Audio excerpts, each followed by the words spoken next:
જ્યારે આપણે પુરાણોની વાત વાંચીએ, ઇતિહાસની વાત વાંચીએ, એ બધાની અંદર એનો હેતુ કેવો હોય છે? ઘણી વખત કેટલાક ગ્રંથો છે કંઈક વિષાદમાંથી ઉત્પન્ન થયા છે, કેટલાક ગ્રંથો છે એ કંઈક અજ્ઞાનમાંથી થોડી જ્ઞાનની ઝાંખી થઈ અને પછી કંઈક નવું કરવા માટેની ઈચ્છાથી ઉત્પન્ન થયા છે. ઘણા બધા ગ્રંથો લોકોને કંઈક નવું જણાવવા માટે થયા છે. આવી જુદી જુદી વસ્તુ.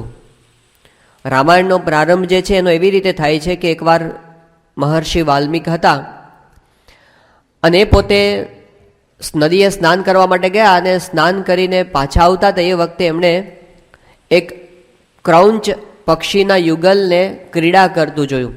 બહુ રમણીય વાતાવરણ હતું અને ક્રૌંચ પક્ષી હતા એ ક્રીડા કરતા હતા અને વાલ્મીકી ઋષિએ જોયું, પોતે બહુ પુલકિત થઈ ગયા. પણ એ જ વખતે અચાનક એવું થયું કે એક પારધી હતો, એણે પોતે એક બાણ માર્યું અને એ બેમાંથી એક પક્ષી વિંધાઈને નીચે પડ્યું. ત્યારે બીજું જે પક્ષી હતું એને એટલો બધો દુઃખ થયું કે એ પણ પેલા પક્ષીની પાછળ નીચે એમને પડ્યું અને પછી એ માથું પટકારી અને પોતાના જે યુગલ પક્ષી હતું, પોતાનું પ્રિયતમ, એની પાછળ મરી ગયું.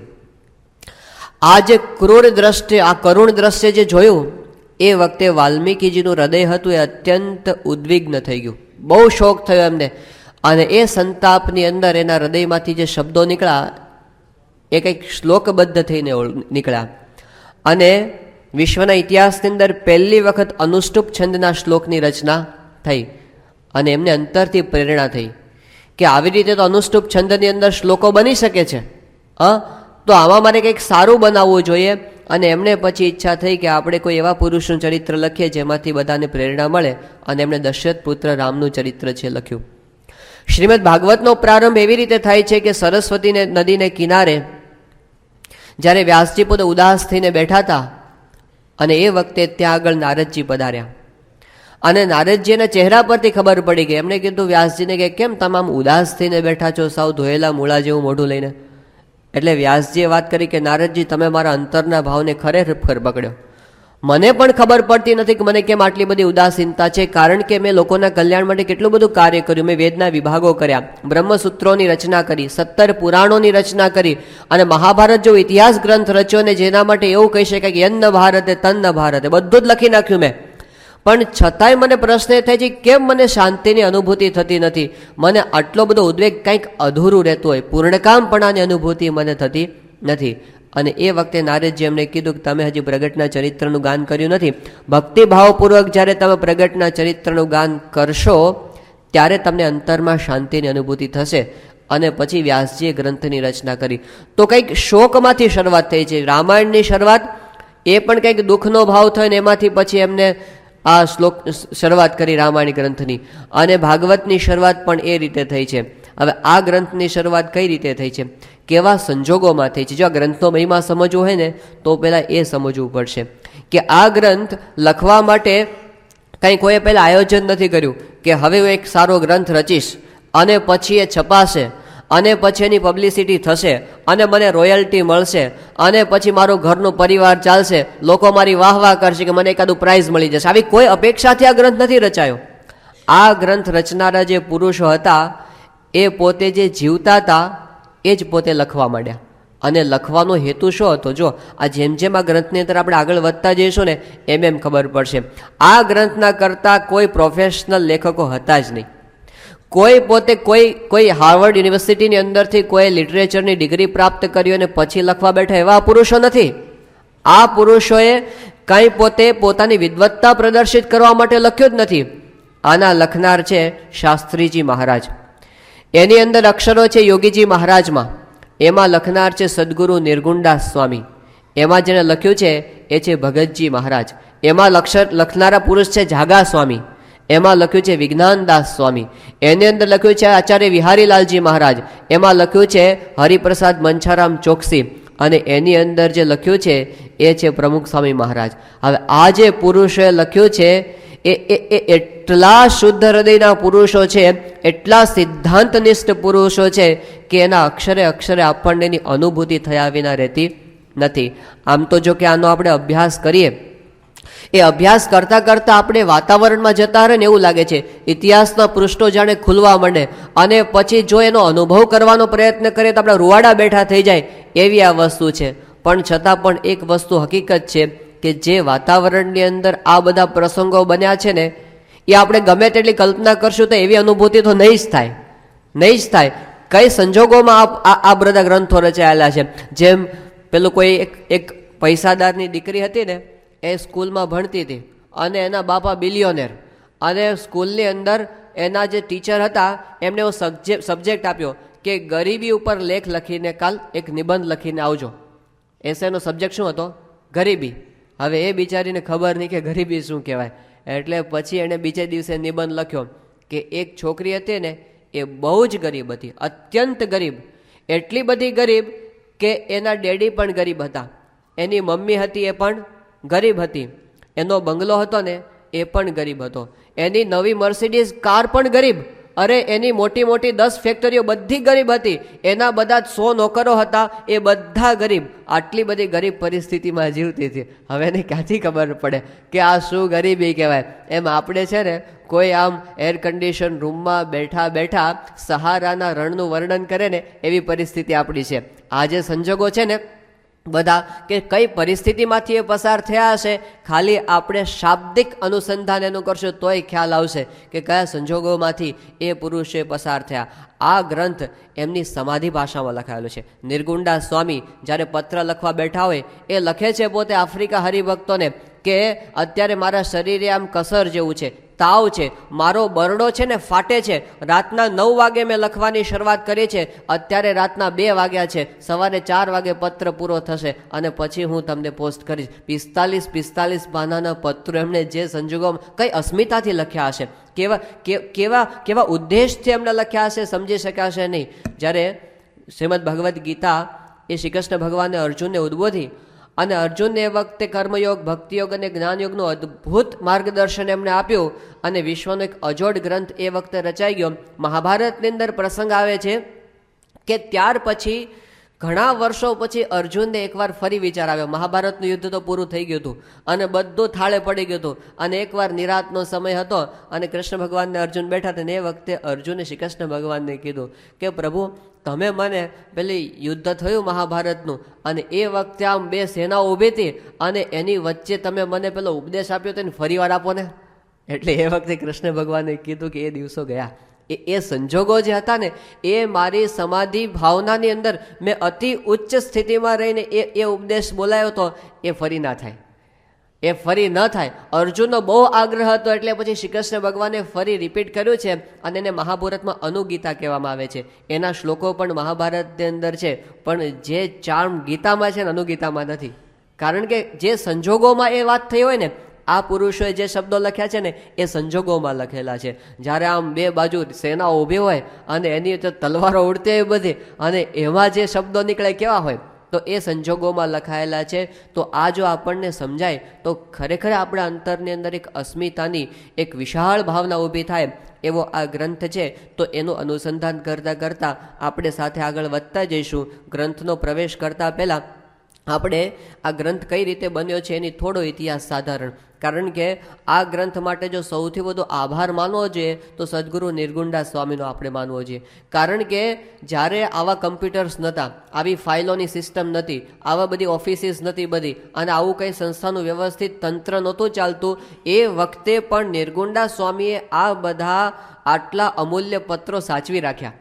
આ એમની પાસે ઇતિહાસ દ્રષ્ટિ હતી, એમને રેકોર્ડ દ્રષ્ટિ આવા રેકોર્ડ રાખવા જોઈએ. એ બધા પત્રો એમણે રાખ્યા અને કેટલી હદ સુધી કેટલાક પોતે લખેલા પત્રો પણ પોતે રાખી લીધા છે. 20 25 પાનાના પત્રો, અરે કેટલાક તો 150 પાનાના પત્રો એમણે લખેલા છે. એ બધા એ વખતે ઝેરોક્સ મશીન નહોતા, તો શું કરે, જે પત્ર પોતે પોસ્ટ કરે ને એની કોપી કરે.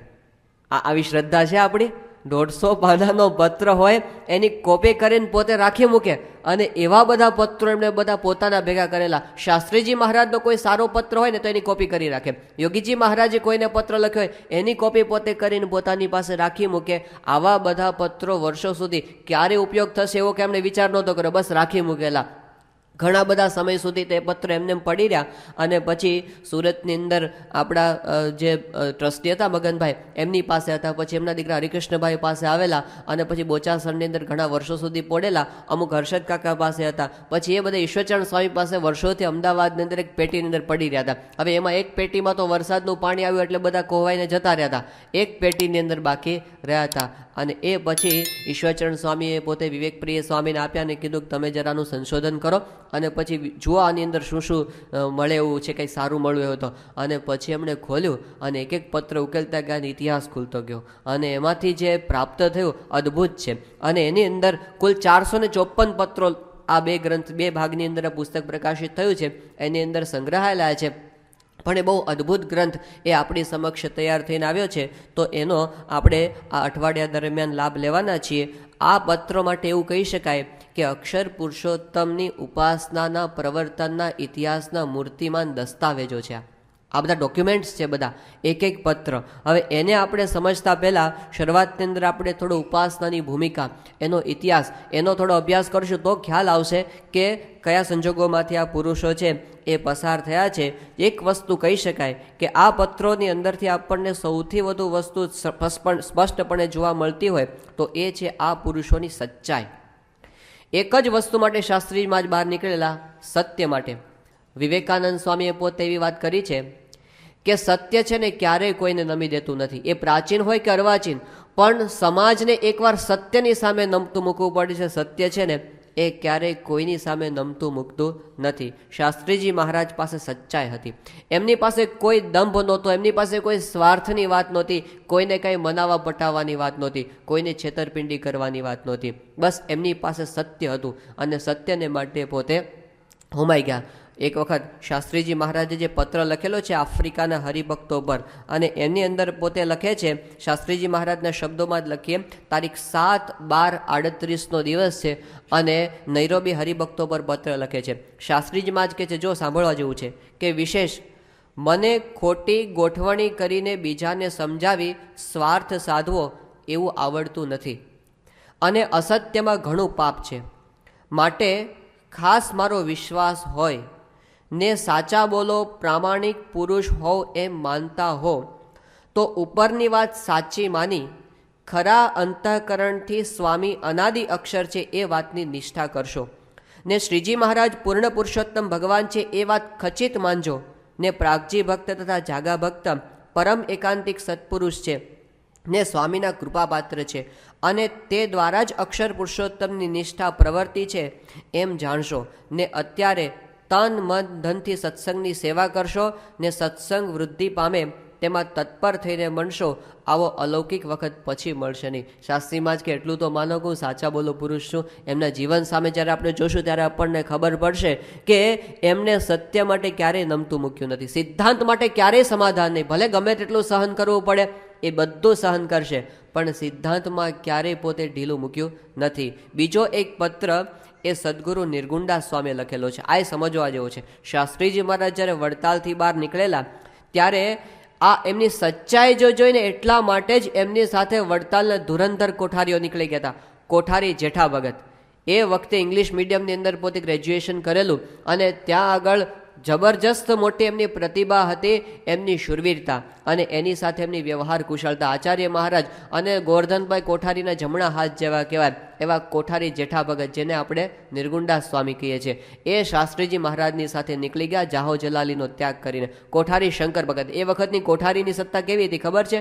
કોઠારીની સત્તા એટલી એ સુપ્રિન્ટેન્ડન્ટ કહેવાય, સુપ્રિન્ટેન્ડન્ટ નહીં, અત્યારે શું કહેવાય છે પેલો સરમુખત્યાર, એટલી સત્તા કહેવાય. કોઠારીને બીજા કોઈની પરમિશન લેવાની નહીં. કોઠારી જો ધારે ને તો બધા જ સાધુને ધોળા પહેરાવીને ઘર ભેગા કરી શકે. આ કોઠારીની સત્તા હતી. હવે એવા બધા ધુરંધર કોઠારીઓ, મુંબઈ મંદિરના કોઠારી અને વડોદરા મંદિરના કોઠારી અને ત્યાં વડતાલના અને સારંગપુરના આ બધા કોઠારીઓ હતા. કોઠારી જેઠા ભગત નીકળી ગયા, કોઠારી શંકર ભગત નીકળી ગયા, કોઠારી બેચર ભગત નીકળી ગયા, કોઠારી જીભાઈ, કોઠારી પ્રભુદાસ. હવે આ બધા હતા ને ધુરંધર હતા બધા, વર્તનની અંદર અત્યંત શુદ્ધ અને એમની સામે કોઈ આંગળી ચીંધી શકે નહીં. હવે એ લોકોને વડતાલમાં શું ખામી હતી? શેના માટે નીકળ્યા? એક જ વસ્તુ હતી, શાસ્ત્રીજી મહારાજની સચ્ચાઈ. અને એ આપણને નિર્ગુણદાસ સ્વામીના એક પત્રોના શબ્દો પરથી સાંભળવા મળે છે. નિર્ગુણદાસ સ્વામી એક કાગળની અંદર લખે છે કે અમે કોઈ પક્ષાપક્ષીથી અગર કોઈને દબાવવા, અગર અભિમાને કરીને કરતા હોઈએ,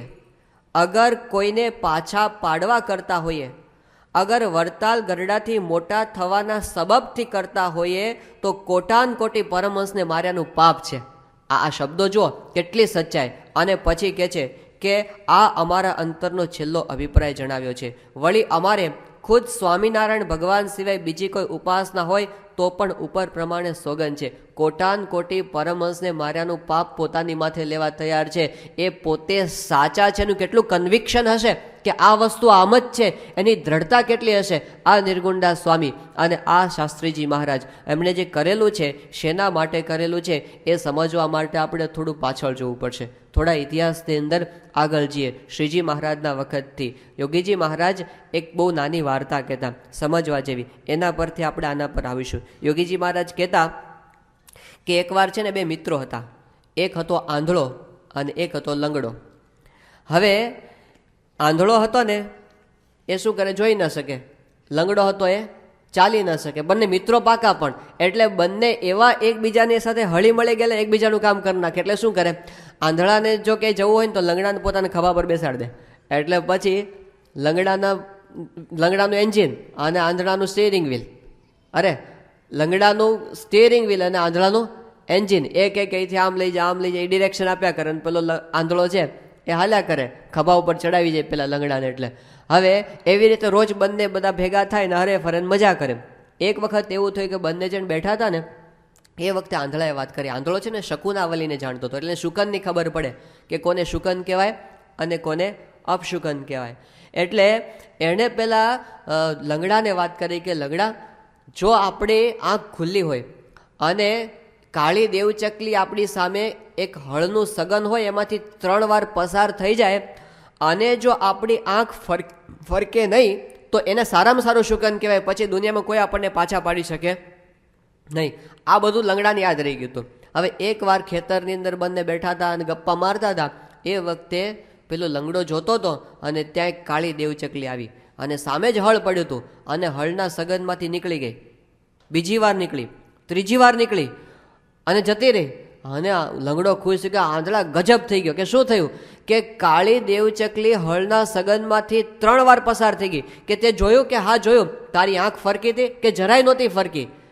તો કે ફતેહ કર, હવે કોઈ દુનિયામાં આપણને પાછા પાડી શકે એમ નથી. બેહી જા મારા ખભા ઉપર. કે ક્યાં જવું છે, કે બસ હાલવા જ માંડ, મને શહેરની વચ્ચોવચ્ચ લઈ જા. અને પછી તો બંને હાલવા માંડ્યા અને નજીકનું શહેર હતું. બપોરના 12 વાગ્યાનો સમય થયો હતો અને બજારની વચ્ચે બંને હાલતા હાલતા નીકળ્યા. અને એ વખતે આંધળાએ કીધું કે લંગડા, હારામાં હારી દુકાન દેખાય એમાં ચડી જા. એ કે પણ એ તો ઝવેરીની દુકાન મોટી દેખાય, કે ચડી જા અંદર. કે કોકની દુકાનમાં ચડાય આપણને પૂછ્યા વગર. એ કે પેલું કાળી દેવચકલીનું કેમ છે, કે એ બરાબર છે. 3 વાર પસાર થઈ હતી, કે હા 3 વાર. આંખ ફરકી હતી કે જરાય નહીં, તો કે તો ઘૂસી જ જા, કોઈ કાંઈ કરવા નથી. એટલે અંદર ચડી ગયા. અને પછી કીધું જો શું વાતાવરણ છે. એ કે જો શેઠ તો દેખાતા નથી, નોકર છે ને બધા જોકે ચડ્યા છે. એ કે સામે તિજોરી દેખાય છે, કે હા ખુલ્લી છે કે બંધ છે, કે ખુલ્લી છે, ખોલી નાખ. કે એ કે કોકની તિજોરીને અડિયન કોક પકડી નાખે, મારી નાખે તો આપણને લઈ જશે હમણાં. પેલા આંધળો કે કાળી દેવચકલીનું કેમ છે, કે એ બરાબર છે. 3 વાર પસાર થઈ, આ 3 વાર તો કંઈ નહીં, નીકળ, ખોલ તું તારે. અને ખોલ્યું અને કે ઓહો હો, આમાં તો ખજાનો છે, બધા હીરા માણેક મોતી સોના. એ કે તું ભરવા જ માંડ, ભરવા જ માંડ. પણ કે કોઈક પકડી લેશે તો, કે કાળી દેવચકલીનું કેમ, કે બરાબર, કે તો ભર, કંઈ થવાનું નથી. અને ભર્યું, બરાબર ભર્યું બધું. અને પછી ખભે નાખ્યું કે મઢ હાલવા. એ કે અલ્યા ઊભી બજારે કોઈક જોઈ જશે તો, એ કે કંઈ થવાનું નથી. કાળી દેવચકલીનું કેમ, કે બરાબર, કે હાલવા જ માંડ. અને ઊભી બધારે આંધળો ને લંગડો આટલી મોટી દુકાન લૂંટીને હાલ્યા. હવે ત્યાં શહેરની બહાર પહોંચ્યા, 2-3 ગાંવ. આ બાજુ અડધો કલાક થયો ને શેઠ આવ્યા, આમ જમીને ઓડકાર ખાતા ખાતા જો ખાલી બધું. એટલે એમણે કીધું કોણે કર્યું આ બધું. પેલા નોકરો જઈ ગયા, હાફળા ફાફળા થઈ ગયા. ત્યાં કોકે વાત કરી કે દુકાનમાંથી નીકળીને એક આંધળો લંગડો હમણાં અડધો-1 કલાક પહેલાં આ બાજુ નીકળતા હતા. એટલે પેલા શેઠે તો તાત્કાલિક પોલીસ બોલાવી અને બધે ઘોડા ઉપર પોલીસ આવી ગઈ અને તો પેલાનો પીછો કર્યો એ ડિરેક્શનની અંદર. હવે માંડ પહેલાં 1-2 ગાંવ ગયા હશે તો પાછળથી પોલીસ દેખાણી. અને એ વખતે પેલા લંગડાએ કીધું કે આંધળા આવી બન્યું, કે શું, એ પાછળ પોલીસની વાર આવે છે, પકડી લેશે આપણને. આંધળો કે કાળી દેવચકલીનું કેમ છે, કે એ બરાબર છે. 3 વાર પસાર, આ 3 વાર આંખ ફરકી હતી કે નહોતી ફરકી, તો કંઈ ચિંતા કરવાની, રસ્તાની નીચે ઉતરી જાય, હાલ. બાજુમાં ઉતરી ગયા. પેલા દોડ્યા જ ગયા, કોઈને દેખાણા જ નહીં આંધળો ને લંગડો. પછી થોડી 10 મિનિટ થઈ અને લોકો ઉપર આવ્યા કે હાશ હવે શાંતિ છે, હવે કાંઈ વાંધો નથી. ત્યાં તો થોડી વાર થઈને ત્યાં પાછળથી બીજી વાર આવતી દેખાણી અને સામેથી પહેલાં પાછા વળતા હતા એ દેખાણા. અને બંને બાજુના પોલીસોએ આંધળાને લંગડાને જોઈ લી કે આવી ગયા આજ મારી જ નાખો આને. એટલે બે બાજુથી બંદૂકો તકાણી અને એ વખતે પેલા આંધળાએ લંગડાએ કીધું કે હવે મરી ગયા, હવે આપણે કોઈ બચવાના નથી, કારણ કે એ લોકોએ આપણને જોઈ લીધા છે અને બંદૂકો આપણી સામે બરાબર તાકી દીધી છે, મરી જવાના હવે. પેલો આંધળો કે કાળી દેવ ચકલીનું કેમ છે કે એ બરાબર છે કે તો ચિંતા ના કરીશ તું. અને બે બાજુથી ધડાકા થયા અને પેલો આંધળો નીચે બેસી ગયો અને શું થયું ખબર છે, બે બાજુ સામસામી ગોળ્યા કે બધા મરી ગયા. પેલા પોલીસો મરી ગયા. આ તો વાર્તા છે, પણ યોગીજી મહારાજ આનો સિદ્ધાંત એવો આપતા કે સિદ્ધાંત એ છે કે કાળી દેવચકલી 3 વાર પસાર થઈ એટલે શું, તો શ્રીજી મહારાજ સર્વોપરી પૂર્ણ પુરુષોત્તમ સર્વ અવતારના અવતારી છે આવું દ્રઢપણે સમજાઈ જાય એટલે કાળી દેવચકલી એકવાર પસાર થઈ ગઈ. ગુણાતીતાનંદ સ્વામી સાક્ષાત અક્ષર બ્રહ્મ છે સમજાઈ જાય, બીજી વાર કાળી દેવચકલી પસાર થઈ ગઈ.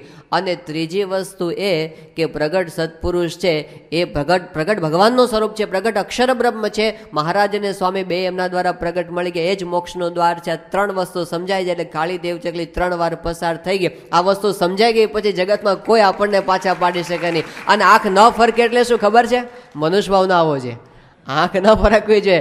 એટલે એમાં મનુષ્ય ભાવ ના આવે તો જંગ જીતી ગયા પછી દુનિયા આપણને કાંઈ કરી શકવાની નથી. આપણો મોક્ષ છે ને નક્કી થઈ ગયો, અક્ષરધામ આપણા બાપનું છે. પણ એ વસ્તુ થાય એના માટે શાસ્ત્રીજી મહારાજ પોતે બહાર નીકળેલા.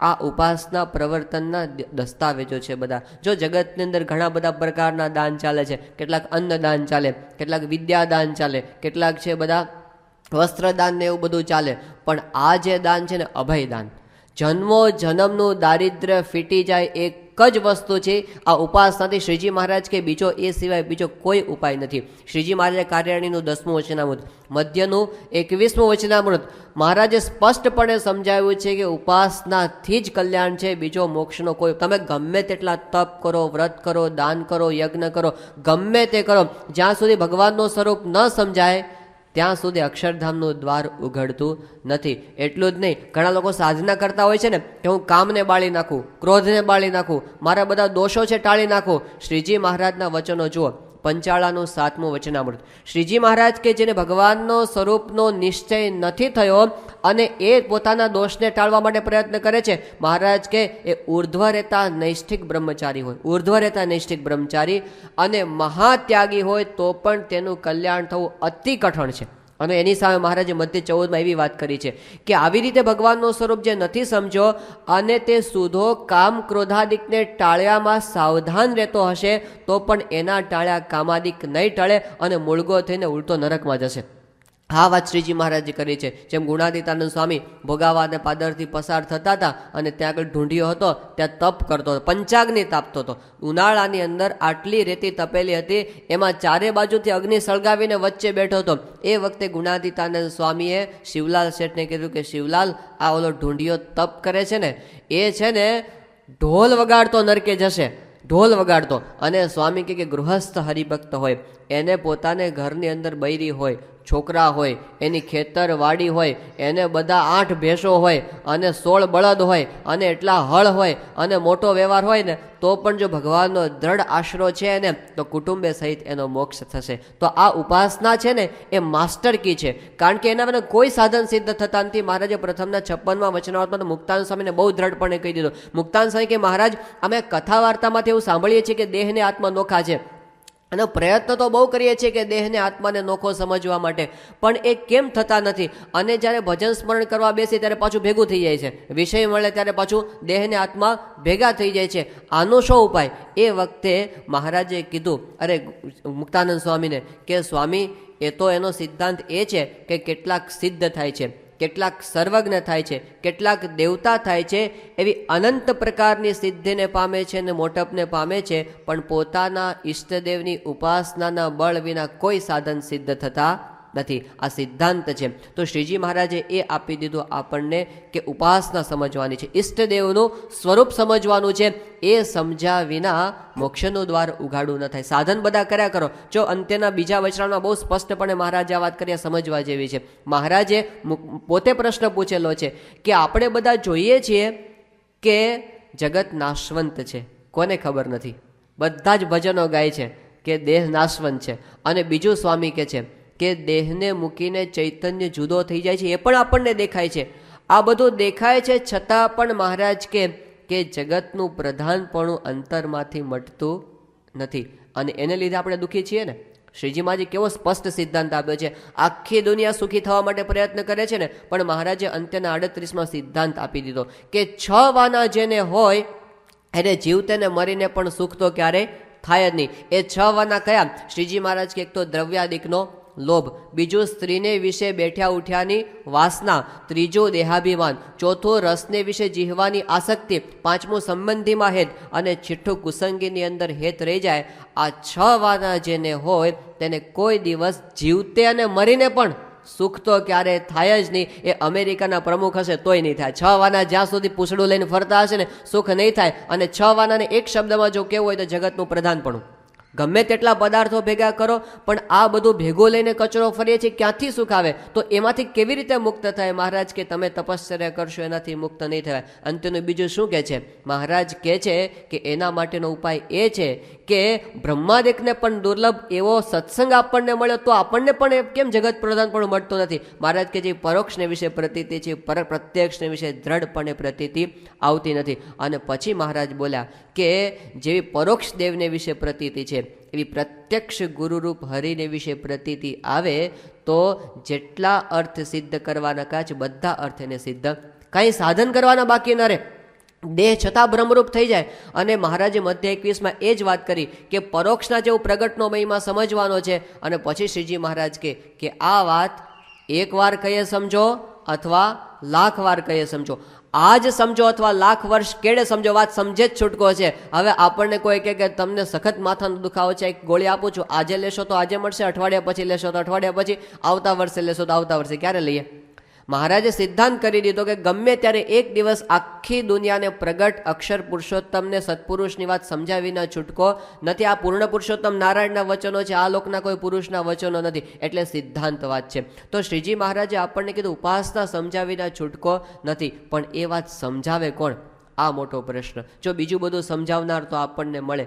જે લૌકિક વિદ્યા શીખવા હોય એ લૌકિક આપણને શીખવે, પણ પારલૌકિક વિદ્યા જે ભગવાનના સ્વરૂપની વિદ્યા એ ભગવાનનો સાક્ષાત્કાર થયા વિના કોણ સમજાવી શકે? તો જેને જેટલું જ્ઞાન હોય ને એ બીજાને આપી શકે. તો એવા આધ્યાત્મિક પુરુષની જરૂર પડે કે જેણે આ જ્ઞાન સિદ્ધ કરેલું હોય. શાસ્ત્રીજી મહારાજ એ પુરુષ હતા. એ અક્ષર અને પુરુષોત્તમને જેમ જેમ સમજતા હતા અને પછી એમણે આ વાત આપેલી છે. પણ આ વાત આપણને આપવા માટે એમને કેટલો સંઘર્ષ કરવો પડેલો છે, કેટલો ભીડો વેઠવો પડેલો છે, એ આપણે સમજીએ ત્યારે ખ્યાલ આવે. ભગવાન સ્વામિનારાયણના વખતની અંદર ઘણા બધા પરમહંસો હતા, 500 પરમહંસો. અને શ્રીજી મહારાજના એક એક પરમહંસનું જો ચરિત્ર આપણે સામે રાખીએ તો એ ઇતિહાસ આપણને બતાવે છે કે એક એક અવતાર જેટલું સામર્થ્ય, એક એક અવતાર જેટલું. વ્યાપકાનંદ સ્વામી આમ બોટાદની અંદર ગયા, હમીર ખાચરની ઘોડી મરી ગઈ હતી અને બાપુ રડતા હતા. સ્વામીને દયા આવી અને મચ્છરનો જીવ લઈને ઘોડીમાં નાખ્યો, ઘોડી થઈ ગઈ જીવતી. બોલો, આજે સાયન્સ બહુ આગળ વધ્યું છે એટલે હવે તો શું બધા આઈ ટ્રાન્સપ્લાન્ટ કરે છે, એકબીજાની આંખ બદલી નાખે, પછી કિડની ટ્રાન્સપ્લાન્ટ કરે છે, પછી બીજું શું હાર્ટ ટ્રાન્સપ્લાન્ટ કરે છે. પણ જીવ ટ્રાન્સપ્લાન્ટ કરનાર કોઈ જોયા? શ્રીજી મહારાજના પરમહંસો જીવ ટ્રાન્સપ્લાન્ટ કરતા. એ સામર્થ્યનું તો મરેલાને જીવતા કરી શકે એવા શ્રીજી મહારાજના પરમહંસો હતા. ગોપાળાનંદ સ્વામી પાસે પેલા ભગત ગયા કે સ્વામી આ બધું મારી ભૂલ થઈ ગઈ છે અને ગ્રહણ થશે તો મારે માથું કાપવું પડશે એવી પ્રતિજ્ઞા મેં કરી છે. સ્વામી કે જ્યાં નહીં થાય. અહીં બેઠા બેઠા બ્રહ્માંડની ગતિ પલટાવી નાખે એવા શ્રીજી મહારાજના પરમહંસો હતા. પેલા એક સચ્ચિદાનંદ સ્વામી હતા. વરસાદ નહોતો વરસતો અને હરિભક્તો કહે કે સ્વામી વરસાદ વરસાવો. સચ્ચિદાનંદ સ્વામી કે મહારાજની મરજી નથી, ન વરસાવે. કે ના સ્વામી, મહારાજ ઠપકો આપશે અમારા ઉપર, વરસાદ વરસાવો. અને ઇન્દ્રને પાટું માર્યો એણે, કેમ વરસાદ વરસાવતો નથી. અને વર્ષો ધમધોકાર તો દેવતાઓની ઉપર પોતાની સત્તા જમાવી શકે એવા શ્રીજી મહારાજના પરમહંસો હતા. 11 વર્ષની ઉંમરે 4 વેદનો અભ્યાસ કરીને નિત્યાનંદ સ્વામી એવા તૈયાર થયેલા. એ વખતે ગુજરાતમાં કોઈ વિદ્વાનની તાકાત નથી નિત્યાનંદ સ્વામીની સામે ઊભા રહી શકે. મુક્તાનંદ સ્વામી પરમ સાધુતાની મૂર્તિ, ગમે તેવો ગુસ્સો એમના દર્શન માત્રથી શાંત થઈ જાય આવી મુક્તાનંદ સ્વામીની સાધુતા. બ્રહ્માનંદ સ્વામી જે જાહો જલાલી મૂકીને આવેલા, શતાવધાની તમે 100 પ્રશ્ન પૂછો, એ 100 પ્રશ્નના એ જ સિક્વન્સમાં જવાબ આપી દે. કેટલી મેધાવી પ્રતિભા હશે એમની. એટલું જ નહીં, અને એમનું બ્રહ્મચર્ય, આમ ઘોડાને ફૂંક મારે ને ઘોડાને બ્રહ્મચારી બનાવી દે. આખી જિંદગી ઘોડો બ્રહ્મચારી બની જાય બ્રહ્માનંદ સ્વામીના સંગ માત્રથી, એમના શબ્દ માત્રથી. એમની પોતાની બ્રહ્મચર્યની પ્રતિભા કેટલી ઉચ્ચ કક્ષાની હશે. એવા બ્રહ્માનંદ સ્વામી, પેલા નિષ્કુળાનંદ સ્વામી, તીવ્ર વૈરાગ્યની મૂર્તિ. ગમે તેવો વિષય જે હોય, નિષ્કુળાનંદ સ્વામીની વાણી સાંભળે જગત ખારું ઝેર જેવું થઈ જાય. આવા નિષ્કુળાનંદ સ્વામી મહારાજના પરમહંસ. હવે એમની ગાથાઓ કરવા બેસીએ તો પાર ના આવે. પણ એ પરમહંસોને જેમણે વશ વર્તાવ્યા, એ પરમહંસોએ જેમને પ્રત્યક્ષ ભગવાન તરીકે ઓળખ્યા, સ્વીકાર્યા, એટલો જ નહીં સર્વોપરી ભગવાન તરીકે ઓળખ્યા ને સ્વીકાર્યા, એ શ્રીજી મહારાજ પોતે પૃથ્વી પર અનંત જીવનું કલ્યાણ કરવા માટે આવેલા. પણ એ થાય ક્યારે? જો શ્રીજી મહારાજે વાવ તળાવ કૂવા ખોદાવ્યા છે, શ્રીજી મહારાજે સદાવ્રતોની સ્થાપના કરી છે, શ્રીજી મહારાજે પોતે બાળકીને દૂધ પીતી બંધ કરાવી છે, શ્રીજી મહારાજે મહિલાઓના ઉત્કર્ષ માટે, એ લોકો માટે મહારાજે અભ્યાસની વ્યવસ્થાઓ બધી કરાવી છે, શ્રીજી મહારાજે પેલા દલિતોના ઉદ્ધાર માટેના કાર્યો પણ મહારાજે ઘણા બધા કરેલા છે. મહારાજે સાક્ષરતા અભિયાન પણ એ વખતે એ સમયની રીતે મહારાજે ચલાવેલું છે. દુકાળના સમયની અંદર મહારાજે રાહત કાર્યોને એ બધું પણ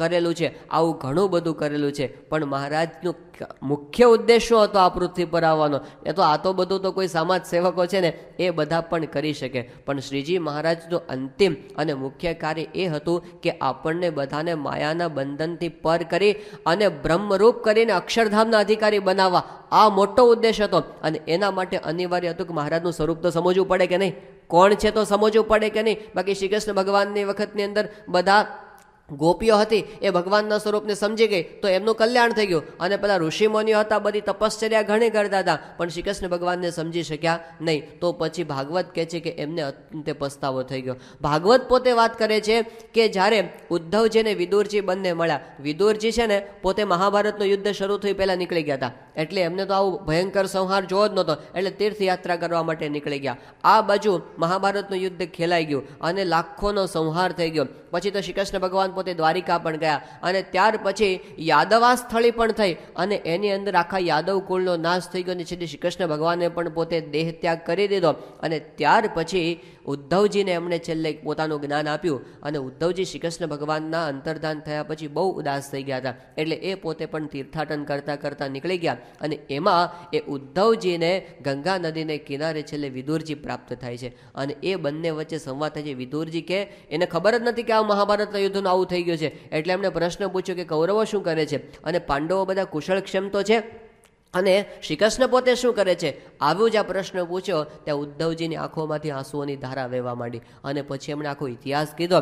અને પછી છેલ્લે એમણે વાત કરી કે વિદુર, આ જગત છે ને ખરેખર અભાગીઓ છે, આ લોક અભાગીઓ છે. કેમ? એમણે કીધું કે ભગવાન છે પોતે પૃથ્વી પર આવ્યા, આ લોક એને ઓળખી શક્યો નહીં. અને છેલ્લે એમણે વાત કરી કે બીજું તો બધું ઠીક છે, દુર્ભગો બત લોકોયમ યદવો નિતરામ અપી. આખો જગત તો અભાગ્યો, પણ યાદવો તો નિરંતરના અભાગ્યા, કારણ કે ભગવાનની ભેળારીને ભગવાનને સમજી શક્યા નહીં. એમ શ્રીજી મહારાજ પૃથ્વી પર આવ્યા, જે સમજી શક્યા ને એ ભાગ્યશાળી. પણ કેટલાક ભેગા રહ્યા થકા પણ સમજવામાં ઘણાને અઘરું પડેલું. એ વખતે મહારાજના ચરિત્રો અદ્ભુત હતા. બધા અવતારોને પોતાની મૂર્તિમાંથી પ્રગટ કરી પોતાની મૂર્તિમાં લીન થતા મહારાજે પોતે બતાવ્યા. શ્રીજી મહારાજે પોતે આધ્યાત્મિકતાના ઇતિહાસમાં ક્યાંય ન મળે એવું સમાધિ પ્રકરણ પ્રવર્તાવ્યું. અષ્ટાંગ યોગની સમાધિ શ્રીજી મહારાજ સામાન્ય જીવોને કરી દે. એમના જીવને છેક અક્ષરધામના સુખનો અનુભવ અહીં રહ્યા થકા મહારાજ કરાવે. અરે ચકલાને માછલાને મહારાજ સમાધિ કરાવી દે દ્રષ્ટિ માત્ર કરીને. આવા અદ્ભુત ચરિત્રો શ્રીજી મહારાજે કરેલા. એ બધા પરમહંસો જોયેલા.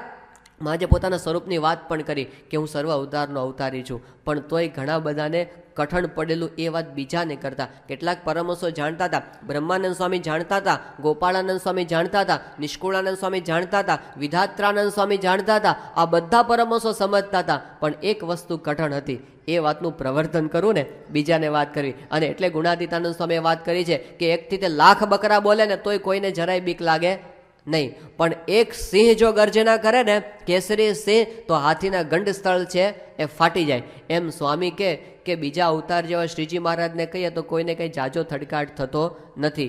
પણ અવતાર માત્ર ભગવાન સ્વામિનારાયણનું ભજન કરે છે અને એમનું પાસે તે ઐશ્વર્ય પામ્યા છે અને ભજી ભજીને આવા થયા છે એમ જે કેવું એ કેસરી સિંહના નાદથી હાથીના કુંભસ્થળ ફાટી પડે એવું કઠણ પડતું છે. એવું કઠણ મોટા મોટાને એ વખતે પડતું હતું અને પડ્યું. પણ શ્રીજી મહારાજનો દ્રદગત અભિપ્રાય ગુણાતીતે પ્રવર્તાવ્યો. ગોપાળાનંદ સ્વામીને ભગવાન સ્વામિનારાયણે સ્વપ્નમાં દર્શન આપ્યા અને પછી કીધું કે સ્વામી, જો તમે અમારા સ્વરૂપનું પ્રતિપાદન જેમ જેમ નહીં કરો ને 1000 વર્ષ સુધી આ દેહની અંદર રાખીશ. ગોપાલ સ્વામી કે 1000 વર્ષ રહેવા જેવું નથી. જો રહ્યા હોત તો આપણને દર્શન થાત અત્યારે, પણ એમને કીધું જવા દો, આપણે તો વાત કરવી. અને એમણે પછી ભર સભામાં વડોદરાની અંદર સભાની વચ્ચોવચ્ચ ગોપાલ સ્વામી ઊભા થઈને વાત કરી કે અવતાર માત્ર એક પગે ઊભા રહીને સ્વામિનારાયણનું ભજન કરે છે. અને આવું બોલ્યા ને એ વખતે એક સાધુ હતા અખંડાનંદ બ્રહ્મચારી, અને એને સાંભળ્યું કહું આટલો બધો મહિમા કહેવાય, આટલો બધો કહેવાય, આટલો કહેવાય. એને બહુ લાગી ગયો, ઝાડા થઈ ગયા. હા, રીતસર અતિસાર થઈ ગયો અને એટલો ડાયરિયા તે એ બિચારા ડિહાઇડ્રેશન થઈ ગયો નહોતો, તે પથારી વશ થઈ ગયા. રઘુવીરજી મહારાજને ખબર પડી કે આ સાધુને બહુ વસમું લાગી ગયું છે. એટલે પછી એમની પાસે ગયા અને કીધું કે સ્વામી તમે છે ને બહુ મૂંઝાતા નહીં. આ ગોપાળાનંદ સ્વામી છે ને એ તો યોગી કહેવાય, તે કઈ યોગ કળામાં ખેલતા હોય આપણને કાંઈ ખબર પડે નહીં. બાકી તમે સમજો છો એમ જ અમે સમજીએ, બહુ ચિંતા કરશો ને. એટલે પછી એમને જરા સુવાણ થઈ અને જરા સારું થયું. પણ એ વખતે કેટલું કઠણ હશે વિચાર કરો. પછી તો ગોપાળાનંદ સ્વામી છે એ પોતે ઉદાસ થઈ ગયા અને એમને દેહ ત્યાગ કરી દીધો. પણ એ વસ્તુ ઘણા બધાને કઠણ પડતી હતી. રઘુવીરજી મહારાજ ગુણાતીતાનંદ સ્વામીને કીધું કે મહારાજના ચરિત્ર દીઠાને સાંભળ્યા હોય તોય કેમ લોકો વાત કરતા અટકે છે. એ વખતે ગુણાતીતાનંદ સ્વામીએ કીધું કે એકવાર છે ને એવું થયું કે ઘોડાનો સપનામાં પગ ભાંગ્યો. તે સવારે ઉઠ્યો ને ત્યારે પગ ઊંચો રાખીને ઊભો રહે. તે એના માલિકને થયું કે આને શું થયું છે. એટલે એણે ઘણા બધા વૈદ્યોને બોલાવ્યા. એટલે કીધું આની તપાસ કરો ને, આને શું પ્રોબ્લેમ છે. એટલે બધા એનું કરે બધું જે કંઈ કરવાનું હોય ટેસ્ટ ને બધું. પણ કે આમાં તો આને કંઈ પ્રોબ્લેમ છે નહીં, પગ તો સાવ સાજો છે, તો કેમ હેઠે માંડતો નથી. પછી એક હોશિયાર વૈદ આવ્યો અને એણે બરાબર ડાયગ્નોસ કર્યું. એ કે આનો તો સપનામાં પગ ભાંગ્યો છે. હવે એની શું દવા કરવી કહો. જાગ્રતમાં હોય તો એ દવા થાય, સપનામાં પગ ભાંગ્યો એની દવા શું કરવી. એટલે પછી એમણે કીધું કે જો દવા એ કરો કે 200 ઘોડા ભેગા કરો અને તોપુના ને બંદૂકોના ભડાકા કરવા માંડો. એટલે પછી છે ને એને ભ્રાંતિ થઈ છે, મૂકી દેશે. 200 ઘોડા ભેગા કર્યા અને તોપના બંદૂકોના જે ભડાકા કર્યા તે બીજા બધા ઘોડા દોડવા માંડ્યા. એ દોડવા માંડ્યો અને દોડવા માંડ્યો ત્યારે ખબર પડી મારો પગ તો હાજો છે. પછી એને ખ્યાલ આવ્યો. એ દ્રષ્ટાંત આપીને ગુણાતીતાનંદ સ્વામીએ કીધું કે જેમ ઘોડાને પોતાનો પગ ભાંગી ગયો એવી ભ્રાંતિ થઈ હતી ને, એવી રીતે શાસ્ત્રના શબ્દોની ભ્રાંતિ પડી ગઈ છે. એટલે મહારાજની જેમ જેમ વાત કરતા કેટલાક લોકો છે એ અચકાય છે. એ વખતે અઘરું હતું. શ્રીજી મહારાજ વઢવાણની અંદર હતા. અરે મહારાજ આવવાના હતા એની પહેલાં પરમહંસોને આગળથી મોકલેલા. 4 પરમહંસો મુખ્ય ગયા હતા, સદગુરુઓ હતા બધા. મુક્તાનંદ સ્વામી, બ્રહ્માનંદ સ્વામી, નિત્યાનંદ સ્વામી અને ચૈતન્યાનંદ સ્વામી 4 ગયા હતા. હવે મેડી ઉપરના માળે મુક્તાનંદ સ્વામી અને નિત્યાનંદ સ્વામીનો ઉતારો, નીચે બ્રહ્માનંદ સ્વામી ને ચૈતન્યાનંદ સ્વામી. પછી તો મુક્તાનંદ સ્વામી છે ને સંસ્કૃતનો પાઠ લેતા રોજ નિત્યાનંદ સ્વામી પાસે. એટલે પછી એકવાર બંને બેઠા હતા, પાઠ લેતા હતા અને એ વખતે નિત્યાનંદ સ્વામીએ પ્રશ્ન પૂછ્યો કે સ્વામી મહારાજનું સ્વરૂપ કેવું સમજવું જોઈએ. એટલે મુક્તાનંદ સ્વામીએ કીધું કે મહારાજ એટલે સાક્ષાત ગોલોકધામના અધિપતિ ગોપી કુંવરને પ્રાપ્ત થયા, એ શ્રી કૃષ્ણ ભગવાન આપણને પ્રાપ્ત થયા છે. આવી જ્યારે વાત કરી એટલે નિત્યાનંદ સ્વામી પોતે મૌન થઈ ગયા. એમને કીધું સ્વામી મારી સમજણ તો જુદી છે. અને કીધું કે મહારાજના ચરિત્ર જુઓ, એમનો ઉપદેશ જુઓ, એમનું કાર્ય જુઓ. તમે બીજા અવતારની સાથે કમ્પેરિઝન જ થાય એમ નથી. અવતાર માત્ર એ તો કાર્ય કહેવાય ને શ્રીજી મહારાજ તો કારણ છે. આ મારી સમજણ છે. મુક્તાનંદ સ્વામી માનવા માટે તૈયાર ન થાય કે આવી વાત શાસ્ત્રમાં ક્યાં મળે છે. એટલે બંને વચ્ચે ઘણી ચર્ચા થઈ.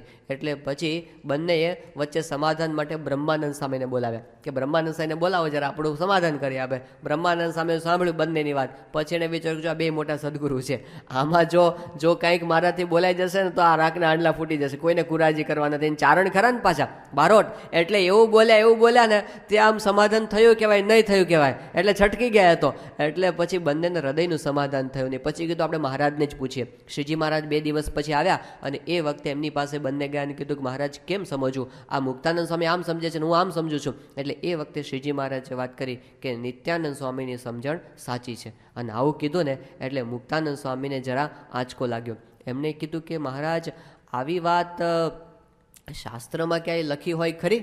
અને મહારાજ છે ને જરા ટટ્ટાર થયા. મહારાજ કે મુક્તાનંદ સ્વામી શાસ્ત્ર કોણે લખ્યા છે.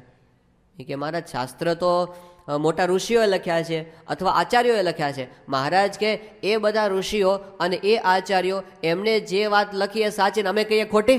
એ કે ના મહારાજ આપ જેમ કહો ને એમ જ. અને મુક્તાનંદ સ્વામીનો અંતર ભેદાવા માંડ્યું. પણ પછી એમને 28 વર્ષે જ્યારે નિશ્ચય થયો ત્યારે અંતરમાં જે પ્રકાશ થઈ ગયો, એમની તમામ ગ્રંથિઓ ગળી ગઈ, સુષુપ્તિ અવસ્થા મટી ગઈ. જીવ્યા ત્યાં સુધી મુક્તાનંદ સ્વામી પછી સૂતા નથી. પિયા પાયા તો ફિર ક્યાં સોના. તો સ્વરૂપ સમજાય છે, એનો આનંદ જુદો છે, એની આધ્યાત્મિક સ્થિતિ છે એ જુદી છે. બધું સાધન માત્ર એની અંદર આવી છે. આપણે માર્ગે ચાલ્યા છીએ, આપણે પણ એ સમજવાનું છે. પણ આપણને એ વસ્તુ સમજાવી છે. સ્વરૂપ સમજવાનો મહિમા તો સમજાવવો જોઈએ ને આપણને, કે આ વસ્તુ કેટલી અગત્યની છે. સાધન માત્ર આમાં સમાવેશ થઈ જાય એટલી મોટી વસ્તુ છે. તો શ્રીજી મહારાજના એ સ્વરૂપના જ્ઞાનનું પ્રવર્તન ગુણાતીતાન સામે છડે ચોક બધે ચાલુ કરી દીધું. અમદાવાદની સભામાં આચાર્ય મહારાજ બેઠા હતા, અયોધ્યા પ્રસાદજી મહારાજ, અને સ્વામીએ જે વાતોનો પ્રવાહ વહાવ્યો શ્રીજી મહારાજના સ્વરૂપરીપણાનો, એ વખતે આચાર્ય મહારાજને ધ્રાસકો પડી ગયો કે સ્વામી આવી બધી વાતો તમે ક્યાંથી લઈ આવ્યા? તમે કોને આવી વાત કરી? શ્રીજી મહારાજ સ્વામી કે તમારા બાપે વાત કરી છે. અમને સહજાનંદ સ્વામીએ કાનો કાન આ વાત કરી છે. અને પછી એ વખતે સ્વામીએ પૂછ્યું કે આચાર્ય મહારાજ તમને અમારા પર કેવું હેત છે? કે સ્વામી તમારા પર તો મને ખરેખર હેત છે. સ્વામી કે હેત ભલે અમારા પર રહ્યું, પણ ખજાનાની કૂચી છે એ તમે કોને આપો? મને આપો, કેશવ પ્રસાદને આપો. કેશવ પ્રસાદ એમનો દીકરો હતો અને એ ગાદીના વારસદાર. એ કે સ્વામી ખજાનાની કૂચી તો કેશવ પ્રસાદને જ અપાય. સ્વામી કે જેવી રીતે તમે ખજાનાની કૂચી કેશવ પ્રસાદને આપો ને, એવી રીતે સહજાનંદ સ્વામીએ અક્ષરધામની કૂચી, પુરુષોત્તમપણાની કૂચી તો અમને આપેલી છે. તમને તો મનાવા પૂજાવાની કૂચી આપી છે, તે મનાવો છો ને પૂજાવો છો. આ સ્વામીની સિંહ ગર્જના સાચા હતા. એમને કંઈ થોડો દંભ કરવાનો હતો, છડેચોક બોલતા હતા. એમને કંઈ ખૂણાની અંદર છુપાવીને બોલવાનું હતું નહીં. તો જેમ હતું એમ એમણે પ્રતિપાદન કર્યું અને ગુણાતીતના સિંહનાદની ગર્જનાથી આખો સોરઠ ધ્રુજી ગયો. એટલું ને આખા સંપ્રદાયની અંદર બધે આ જ્ઞાન છે એ પ્રવર્તી ગયું. અને પછી શ્રીજી મહારાજ મધ્યખંડની અંદર પછી આવ્યા સંપ્રદાયની અંદર. બાકી જો ગુણાતીત પ્રગટ ન થયા હોત ને તો મોટા સંતો વાત કરે છે કે આપણો સંપ્રદાય છે ને પેલી બાપુની જગ્યા બની, સહજાનંદ બાપુની જગ્યા. લોકો ગરડા જાય, માનતા કરે અને પછી નાળિયેર વધારી સહજાનંદ બાપુની જય એમ કરીને હાલતા થઈ જાત, કંઈ બાકી ના રહે. પણ આ શુદ્ધ સંપ્રદાય, આ નિયમ ધર્મ, જ્ઞાન, વૈરાગ્ય, ભક્તિ, મહિમા, ઉપાસના, બ્રહ્મરૂપ થઈને પરબ્રહ્મની ભક્તિ કરવાની વિશુદ્ધ ફિલોસોફી, આ શ્રીજી મહારાજની સાવ દબાઈ જાત, લોકો ભૂલી જાત. પણ એ ગુણાતીતાનંદ સ્વામી પ્રગટ કરીને આપ્યું કે મહારાજનું સ્વરૂપ સમજવાનું છે, ભગવાનનું સ્વરૂપ સમજવાનું છે. આ વાત ગુણાતીતે આપી. અને ભગતજી મહારાજે બહુ મહત્વની વાત આપી અને એમને આપણને સમજાવ્યું કે ગુણાતીતાનંદ સ્વામી સાક્ષાત અક્ષર બ્રહ્મનો અવતાર છે. આ વાત સમજવી એ વખતે ઘણી કઠણ હતી. જો કે મહારાજે તો કોઈ વાતની ખામી નથી રાખી. વારંવાર શ્રીજી મહારાજે ગુણાતીતાનંદ સ્વામીના સ્વરૂપની ઓળખાણ છે એ પોતાની હયાતીની અંદર કરેલી. અને મહારાજે આ વાત કરેલી એટલે મોટા મોટા સદગુરુઓ પણ જાણતા હતા. ગોપાળાનંદ સ્વામી જેવા સમર્થ સંત, એમને કેટલી બધી વાર ગુણાતીતાનંદ સ્વામીના સ્વરૂપની વાત કરેલી. ભોયકાના માલજી સોનીને સ્વામીએ કીધું કે તારે અક્ષરધામ જોવું છે ને? કે હા સ્વામી જોવું છે. સ્વામી કે જો આ બેઠું અક્ષરધામ છે. ગોપાળાનંદ સ્વામીએ હાથો હાથ એને ઓળખાણ કરાવી. એક કેશવ જીવનદાસ નામના સાધુ હતા, ઉત્તર હિન્દુસ્તાનના, હિન્દુ ભાષી હતા. અને પછી એ ગોપાળાનંદ સ્વામી પાસે આવેલા અને સ્વામી પાસે રહે એટલે એક વખત એમણે ફરિયાદ કરી કે સ્વામી હું અમદાવાદ દેશનો કહેવાવ અને વડતાલમાં તમારી સાથે રહું છું ને તો છે ને આ અમદાવાદવાળા છે મને એવું કહે છે કે તું આ દેશ બદલી નાખ્યો એટલે તારું કલ્યાણ નહીં થાય, તને અક્ષરધામમાં મહારાજ નહીં લઈ જાય. એટલે ગોપાળાનંદ સ્વામી કે તું શું કામ ગભરાય છે, હું તને દેહ છતાં અક્ષરધામ આપીશ. અને પછી જ્યારે ગુણાતીતાનંદ સ્વામી મળ્યા અને એ વખતે કેશવ જીવનદાસને ગોપાળાનંદ સ્વામી ઓળખાણ કરાવી કે જો આ ગુણાતીત છે ને સાક્ષાત અક્ષરધામ છે એને મૂકતો નહીં. અને એમની સાથે પોતે વળગ્યા તે કેવા વળગ્યા. કેશવ જીવનદાસને એવો રંગ લાગ્યો ને કે બધે કહેતા ફરે તો કે ફળાતા બધે ગુણાતીતાનંદ સ્વામી અક્ષર છે. એટલે કોકે કીધું કે અલ્યા આ તું બહુ મંડ્યો છે પણ બહુ ગુણાતીતની વાતો કરે છે ને તો તને ધોળા પહેરાવશે આ તો. એ વખતે કેશવ જીવનદાસ બોલ્યા, એમણે કીધું કે કહુંગા ધોળા નહીં કાળા પહેન કે ભી કહુંગા કે સ્વામી અક્ષર હે. એ પાછા પડ્યા જ નહીં છેક સુધી. પણ આવી શુરવીરતાની અંદર ગોપાળાનંદ સ્વામીએ સ્વરૂપ સમજાવેલું. શિવલાલ શેઠને ગોપાળાનંદ સ્વામીએ સમજાવેલું કે તારે જો વ્યવહારને મોક્ષ બે શીખવા હોય તો ગુણાતીતાનંદ સ્વામી પાસે જજે. ભગતજી મહારાજને જાગા સ્વામીને ગુણાતીતાનંદ સ્વામી પાસે કોને મોકલ્યા હતા? ગોપાળાનંદ સ્વામી. આવા મોટાને એમણે બધા સ્વામી પાસે મોકલ્યા. ગુણાતીતનું સ્વરૂપ સંપ્રદાયની અંદર છતરાયું છે એ વખતે થવા માંડેલું. ત્યાં આગળ નૃસિંહાનંદ સ્વામી હતા, ગરડાની અંદર રહેતા હતા. હવે ઇંગોરાળા ભાદા પટેલ નામના હરિભક્ત હતા, એ એમના દર્શન કરવા માટે, સમાગમ કરવા માટે ગયા હતા. નૃસિંહાનંદ સ્વામી એ વખતે વાત કરી કે ભાદા પટેલ આ ગરડાની અંદર કેટલા કાંગરા હશે? એ કે સ્વામી આ કાંગરા દિવાલના આ તો ક્યાંથી ગણી શકાય, અગણિત છે.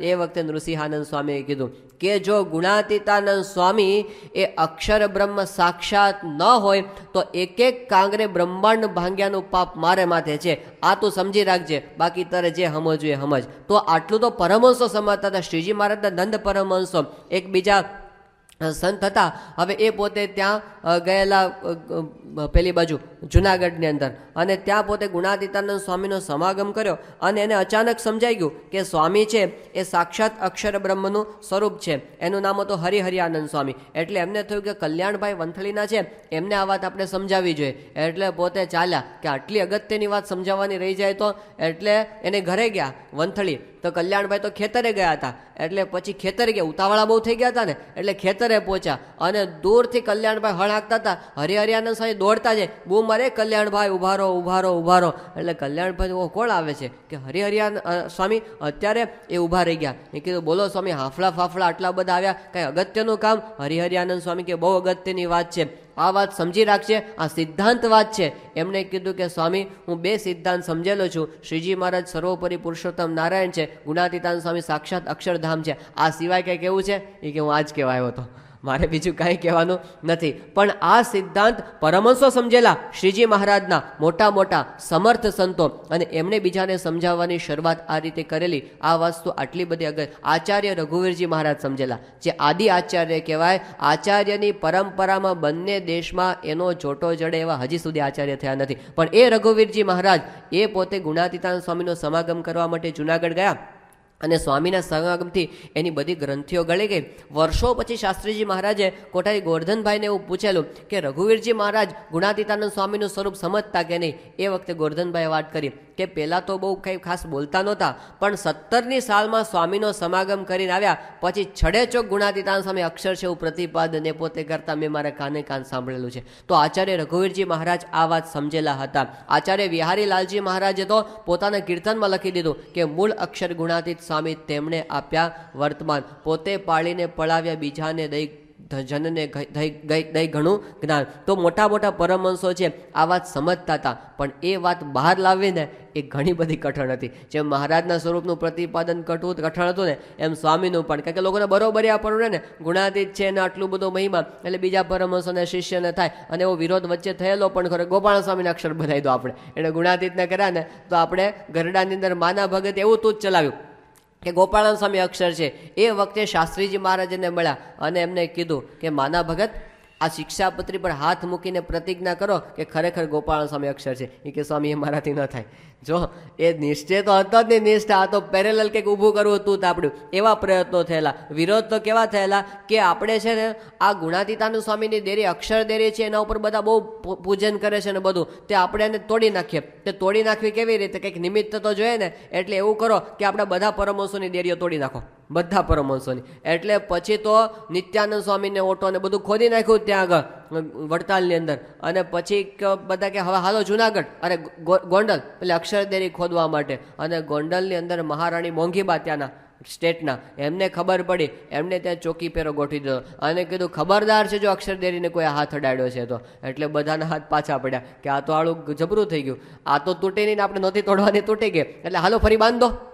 પાછી બાંધી હતી પેલી હતી ને એની. તો કેટલો રાગ દ્વેષ થયો, અહમ મમત્વ થયું, તેજોદ્વેષ થયો. એની વચ્ચે ગુણાતીતની ઉપાસના છે, એનું પ્રવર્તન એક પુરુષે માથા વગરના થઈ ગયું, એ થઈને કર્યું. એનું નામ હતું મહુવાના પ્રાગજી ભક્ત, પ્રાગજી દરજી. આમ તો અભણ કહેવાય લૌકિક દ્રષ્ટિએ, પણ પરમ બ્રાહ્મી સ્થિતિ એમને પ્રાપ્ત કરેલી. એ ભગતજી મહારાજે આનું પ્રવર્તન એ માથે લીધું, અને એના માટે એમને ઘણા કષ્ટો સહન કરવા પડ્યા. ભગતજી મહારાજને સંપ્રદાયમાંથી વિમુખ પણ કરવામાં આવ્યા. ભગતજી મહારાજને ઝેરના લાડવા પણ ખવડાવવામાં, ભગતજીમાં ઝેર પચાવી ગયા. એ તો એમનું સામર્થ્ય હતું, શ્રીજી મહારાજની એમના પર કૃપા હતી, પણ પોતે જરા પણ રાગદ્વેષ રાખ્યા વિના સત્સંગ કરતા રહ્યા અને ગુણાતીતનું પ્રતિપાદન કરતા રહ્યા. અમદાવાદને ગુણાતીતાનંદ સ્વામીનો સમાગમ કરવા માટે ગયા. હવે એને અંદર તો આવવા ન દે, તો ભગતજી મહારાજ દરવાજે બેસી રહે ત્યાં, અને ગુણાતીતાનંદ સ્વામી ત્યાંથી આમ દર્શન કરવા માટે જાય ને તો ત્યાં બેસીને પછી એ પોતે કે આ ચાલે છે ને અક્ષર છે, એમ બેઠા બેઠા પ્રતિપાદન કરે. અને ભગતજી મહારાજે જે મોરલી વગાડી અને એની અંદર એમણે આ વાત કરવા માંડી વિરોધની વચ્ચે પણ. એમાં સંવત 1939 સુરતનો સમય આવ્યો અને ત્યાં ભગતજી મહારાજ પોતે ગયા હતા. નારાયણ મુનિની મૂર્તિ પ્રતિષ્ઠાનો ઉત્સવ હતો એ વખતે. અને ભગતજી મહારાજ કથા કરતા હતા, હાથમાં પેલું કપડું લઈને સીવતા હતા અને કથા કરતા જાય. એક 20 વર્ષના પ્રતિભા સંપન્ન સાધુ 18 વર્ષની ઉંમરના ત્યાંથી પસાર થયા અને એ જોઈને આ બધું આમ ચક થઈ ગયા કે આ જબરા છે ને, આ તો સીવતા જાય છે અને પાછા વાતો કરતા જાય છે, બધું એક સાથે કેવી રીતે કરે છે. એટલે એમને એ વખતે શંકા થઈ કે આ બે વસ્તુ સાથે થઈ શકે. ત્યારે ભગતજી મહારાજ એમનો સંકલ્પ પકડીને બોલ્યા કે સાધુરામ, જ્ઞાનીને તો અનંત લોચન હોય છે. અને પછી એમને લાગ્યું કે આ કોઈક અલૌકિક પુરુષ છે. અને પછી જ્યારે સભા વિખરેણી અને એ વખતે ભગતજી મહારાજ પાસે ગયા અને પછી એમની પાસે બેઠા. એ વખતે ભગતજી મહારાજે કીધું કે સાધુરામ, તમે સ્વામિનારાયણની નિષ્ઠા સમજ્યા છો? એ વખતે પેલા સાધુરામ કોણ હતા? શાસ્ત્રી યજ્ઞ પુરુષ દાસ.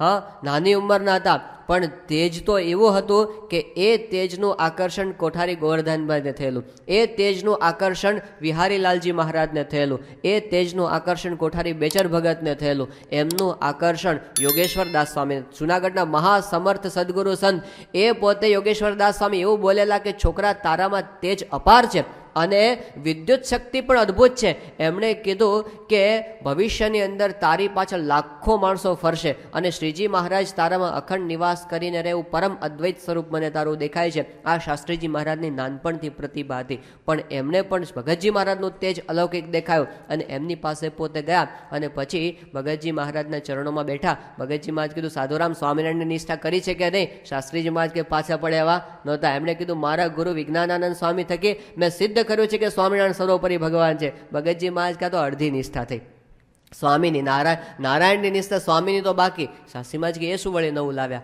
અને એમણે કીધું કે સ્વામિનારાયણની નિષ્ઠા એ કહેવાય ગુણાતીતાન સ્વામી અક્ષર બ્રહ્મ છે એ પાકી નિષ્ઠા થાય તો આ પાકું થયું કે બાકી અધૂરું. એટલે પછી શાસ્ત્રીજી મહારાજે કીધું કે આવી વાત મેં ક્યારે સાંભળી, હું માનું નહીં. કે ચાલો મારા ગુરુ કહેતો માનું કે તમારા ગુરુ એ વાત જાણે છે. અને પછી આયોજન ગોઠવાયું કે શાસ્ત્રીજી મહારાજ વિજ્ઞાનાનંદ સ્વામીના ઢોલિયાની નીચે સંતાઈ ગયા અને ભગતજી મહારાજ જે આવ્યા અને પછી જૂની વાતો બધી યાદ કરી. અને એ વખતે વિજ્ઞાનાનંદ સ્વામીએ કીધું ગુણાતીતાનંદ સ્વામી અક્ષર છે એ મેં કાનોકાન મહારાજ થકી અનેક વાર સાંભળેલું છે. આ વાત થઈને શાસ્ત્રીમાં જેઠેથી બહાર આવ્યા. એ કે મને કેમ કીધું નહીં આ વાત? એ વખતે વિજ્ઞાનાનંદ સ્વામીએ કીધું કે જુઓ, બીજું તો કાંઈ નહીં પણ અત્યારે સંપ્રદાયની અંદર એ વાત બધાને પચે એવી નથી, એટલે પછી એ વાત નથી કરતા, પણ તમે સમજીશો બરાબર પાકી રાખજો. આ પ્રસંગથી શાસ્ત્રીજી મહારાજે જે નિશ્ચય કર્યો અક્ષર અને પુરુષોત્તમનો, પછીનું આખું જ જીવન એનું એના માટે છે. અક્ષરને એક જ વસ્તુ અમને નક્કી કરી, આ વાત સાચી છે તો શું કામ દબાયેલી રહેવી જોઈએ? જો ખોટી હોય તો બરાબર છે, પણ જે વાત સાચી છે એનું પ્રવર્તન કેમ ન થાય? ભલે ગમે એટલા કષ્ટો આવે, વિઘ્નો ગમે એટલા આવે. શાસ્ત્રીજી મહારાજનો શ્લોક કયો હતો ખબર છે? ભર્તૃહરિનો પ્રસિદ્ધ શ્લોક, એમને બહુ પ્રિય હતો. અને એમાં એવું લખ્યું છે કે પ્રારભ્ય તેન ખલુ વિઘ્ન ભયેન નીચૈ, પ્રારભ્ય વિઘ્ન વિહતા વિરમંતિ મધ્યઃ, વિઘ્નૈ પુનઃ પુનરપી પ્રતિહન્યમાના, પ્રારબ્ધમુત્તમ જનાન પરિત્યજંતી. પેલા શું નીચ માણસો કેવા હોય છે ખબર છે? પ્રારભ્ય તેન ખલો વિઘ્ન ભયન નીચે, એ છે ને વિઘ્નના ભયથી કાર્યની શરૂઆત જ ન કરે કે હાલો આમ થશે તો આમ થશે, શરૂ જ ન કરે, બેહી જ રહે, ઊભો જ ન થાય. પણ બીજા વાત કરી કે મધ્યમ પુરુષો કેવા હોય છે? કામની શરૂઆત કરે પણ વિઘ્ન આવે ને મૂકી દે કે ચાલો આપણાથી કંઈ થાય એવું લાગતું નથી. અને ઉત્તમ પુરુષો કોને કહેવાય? વિઘ્ન પુનઃ પુનરપી પ્રતિહન્યમાના, વારંવાર વિઘ્નો આવે ને અને પડે પોતે તો પણ ક્યારેય સાચો કામ છે કર્યો એનો પ્રારંભ કર્યો એને ક્યારેય છોડે નહીં. એને ઉત્તમ પુરુષો. શાસ્ત્રીજી મહારાજ એ કેટેગરીની અંદર આવતા હતા. એટલે એમણે તો આ મોરલી વગાડવાની ચાલુ કરી જબરજસ્ત, અને એના માટે એમણે ઘણો બધો સંઘર્ષ સહન કરવો પડ્યો. શાસ્ત્રીજી મહારાજના એ અવસ્થાના જે કાર્યો છે એમાં બે મુખ્ય આપણને દેખાય છે. એક તો પોતાના ગુરુઓ પ્રત્યેની જબરજસ્ત નિષ્ઠા. ભગતજી મહારાજ પ્રત્યેની એમની જે નિષ્ઠા છે એના માટે એમણે ઘણું સહન કરવું પડ્યું છે. અને બીજું અક્ષર અને પુરુષોત્તમની વાતનું પ્રતિપાદન. જો આ બે વસ્તુ મૂકી દે ને શાસ્ત્રીજી મહારાજ તો સોનાની અંબાડીએ બેસીને પૂજા એમ હતા. કોઈ ખામી નહોતી ત્યાં આગળ. વડતાલની અંદર એમની જે સ્થિતિ હતી, સદગુરુનો ગાદીને તક્યો હતો. ત્યાં આગળ પોતે આખા સંપ્રદાયની અંદર સૌથી વિદ્વાન સાધુ હતા. અસ્મિન સંપ્રદાય એકમ એવા આવું તો રંગાચાર્ય કહેતા હતા. અને સાધુતામાં એનો જોટો જડતો નથી. આવી વાતનું પ્રતિપાદન તો કોઠારી ગોવર્ધનભાઈ કરે અને કે વડતાલના 2000 સાધુઓમાં શાસ્ત્રી યજ્ઞ પુરુષ દાસ જેવો સ્ત્રી અને ધનનો ત્યાગી સાધુ મેં બીજો જોયો નથી. અને એની સાથે સાથે પોતે આટલા બધા સારા કથાકાર શાસ્ત્રીજી મહારાજ હતા. એમની કથામાં હજાર માણસો બધા ભેગા થાય એમને સાંભળવા માટે. અને શાસ્ત્રીજી મહારાજ પોતે પાટીદાર જ્ઞાતિના કહેવાય. જ્ઞાતિનું પણ એ વખતે ઘણું હતું. ભગતજી મહારાજ એક દરજી હતા જેનું વારંવાર અપમાન થતું હતું. અભણ હતા અને ગૃહસ્થ હતા. અને છતાં પણ શાસ્ત્રીજી મહારાજે જોયું કે આ સાચી છે તો પછી એમણે એ વસ્તુ મૂકી નથી. તો શાસ્ત્રીજી મહારાજના જીવનું એક મહાન કાર્ય એ હતું કે ભગતજી મહારાજના વેશની અંદર બ્રહ્મ સ્વરૂપ સત્પુરુષને ઓળખ્યા એમણે. બાકી ઓળખવા કેટલા કણ હતા. ભગતજી મહારાજના સમાગમ માટે શાસ્ત્રી એવું લખાયું છે, ભગતજી મહારાજે પોતે વાત કરેલી છે કે મારો સમાગમ કેટલો કઠણ છે કે સિંહણની પૂંઠ ઉપર ભમર્યું મધ હોય અને પછી એ લેવું હોય તો કેટલું કઠણ પડે. એક તો સિંહણની પૂંઠ ઉપર અને પેલું ભમર્યું મધ અને ત્યાં જઈને મધ ખાવાનું છે. આ સહેલું છે?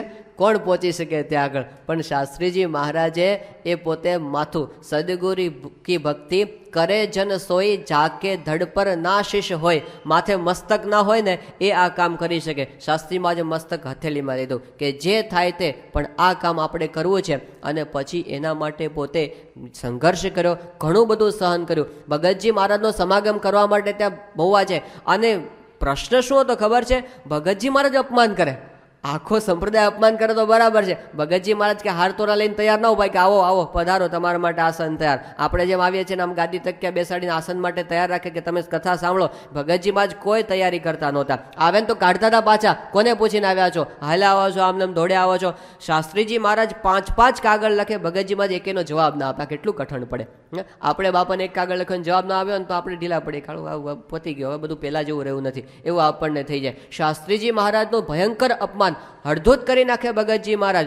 એક બાજુથી સંપ્રદાયવાળા અપમાન કરે, બીજી બાજુ ભગતજી મહારાજ પોતે અપમાન કરે. શું પરિસ્થિતિ આ સાધુઓની થતી હશે? અને છતાં ભગતજીને એમને છોડ્યા નથી. શીર સાટે સમાગમ એમણે પ્રાગજી ભગતનો એ વખતે કરેલો છે, કોઈ વ્યવસ્થા નહીં. અને ભગતજી મહારાજનો સમાગમ કરવા ગયા શાસ્ત્રીજી મહારાજ, એટલા માટે તો એ વખતે આ બધા સાધુઓને ભગવા પહેરવામાં આવે. એક સાથે વિજ્ઞાનદાસ સ્વામી, કેશવ પ્રસાદ સ્વામી, યજ્ઞ પુરુષ દાસજી, નારાયણ ચરણ દાસજી, પુરુષોત્તમ દાસજી અને મહાપુરુષ દાસજી, આ 6 સંતોને ભગવા ઉતારીને ધોળા પહેરાવી દેવામાં આવ્યા. બહુ મોટું અપમાન છે, ભયંકર. મરવા કરતાં વધારે મોટું અપમાન કહેવાય કે સાધુઓને બહુ મોટું પાપ કર્યું હોય ને એને ભગવા ઉતારીને ધોળા પહેરાવી દેવામાં આવે. આ સાધુઓને ભગવા ઉતારીને પાર્ષદ કરાવી દીધા. અને છતાં પણ એ લોકોએ મૂક્યું નહીં, પછી પણ મૂક્યું નહીં. અને પછી તો વૈશ્યની અંદર એમની કિંમત થઈ, બધાને પાછા સંત બનાવવામાં આવ્યા. પણ અત્યંત વર્તન શુદ્ધ અને ભગવાન સિવાય બીજી કોઈ એના અંતરની અંદર ઈચ્છા નહીં. આવા જે સંતો હતા એમને વગર કારણે કષ્ટ સહન કરવા પડ્યા, પણ સિદ્ધાંત માટે મરણિયા થયા હતા. એમને પોતાની વાત છે એ ક્યારે મૂકે નહીં. શાસ્ત્રીજી મહારાજની કેવી પ્રતિભા હતી, કઈ રીતે એમણે ત્યાંથી કાર્ય કરેલું, આ બધા દસ્તાવેજો આની અંદર પડેલા છે. જેમ જેમ સમય પસાર થતો જશે એમ આપણે એક પછી એક વસ્તુ છે એ આની અંદર જોતા જઈશું. પણ આ એક અદ્ભુત ગ્રંથ છે. આપણે બધાએ પારાયણ તો અહીં આગળ થશે, પણ આ વાંચવા જેવો ગ્રંથ છે. વાંચવા જેવો નહીં, મનન કરવા જેવો, પચાવવા જેવો અને એને માણવા જેવો ગ્રંથ છે. તો આપણે સાથે સાથે જો કોઈ પોતે વાંચવાનો જેને અભ્યાસ હોય ને ભેગા વાંચતા જશે ને તો એની અંદરથી આપણને બહુ મજા આવશે. એની સાથે એક નવો ગ્રંથ બીજો પ્રકાશિત થયો છે હમણાં આ ગુરુ પૂનમે, હજી અવેલેબલ નથી, યજ્ઞ પુરુષ ઉપનિષદ. આ પણ અદ્ભુત ગ્રંથ છે. એટલે બંનેનો સમન્વય કરી અને આપણે આ ઉપાસનાના રહસ્યો છે એને આત્મસાત કરવાનો, એને શીખવાનો આપણે પ્રયત્ન કરતા જઈશું. મારા સ્વામીના ચરણમાં પ્રાર્થના કરીએ કે આપણે પણ આ અસ્મિતાને સમજીએ અને એ માર્ગે ચાલી શકીએ. સયાન સ્વામી મહારાજની.